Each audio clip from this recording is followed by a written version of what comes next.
ফিলিস্তিনের অবরুদ্ধ উপত্যকায় ইসরায়েলি আগ্রাসন ও অবরোধে দিন দিন ভয়াবহ আকার ধারণ করছে মানবিক সংকট। এখন ক্ষুধাই হয়ে উঠেছে সবচেয়ে বড় অস্ত্র। ইসরায়েলের বোমা বর্ষণের চেয়েও বেশি আতঙ্কের কারণ হয়ে উঠেছে অনাহার। ব্রিটিশ দৈনিক গার্ডিয়ানের এক প্রতিবেদনে ফিলিস্তিনিদের এমনই দুঃসহ জীবনের করুণ চিত্র তুলে ধরেছেন।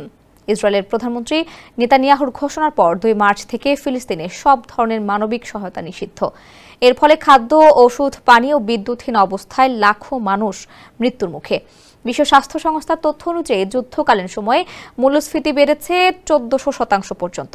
ফলে বেঁচে থাকার ন্যূনতম জিনিসও এখন অনেকের নাগালের বাইরে। অক্সফামের জরিপ বলছে শিশুদের একটি বড় অংশ দিনে এক বেলারও কম খাবার পাচ্ছে।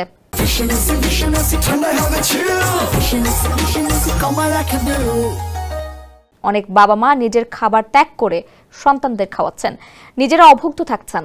যুদ্ধবিরতির সময় যে খাদ্য সহায়তা এসেছিল তা প্রায় শেষ। উদ্ভ্রান্তের মতো ত্রাণ দেওয়া তাঁবুগুলোতে খালি হাড়ি নিয়ে ছুটে বেড়াচ্ছেন মানুষ। 44 বছর বয়সী বিশ্ববিদ্যালয়ের শিক্ষক হিকমাত আল মাসরি বলেন, আমি প্রায়ই আমার নিজের খাবার থেকে ছেলেকে ভাগ দিই। এই ক্ষুধাতেই আমি মারা যাব। ধীরে ধীরে এই অনাহার আমাকে মৃত্যুর দিকে নিয়ে যাচ্ছে।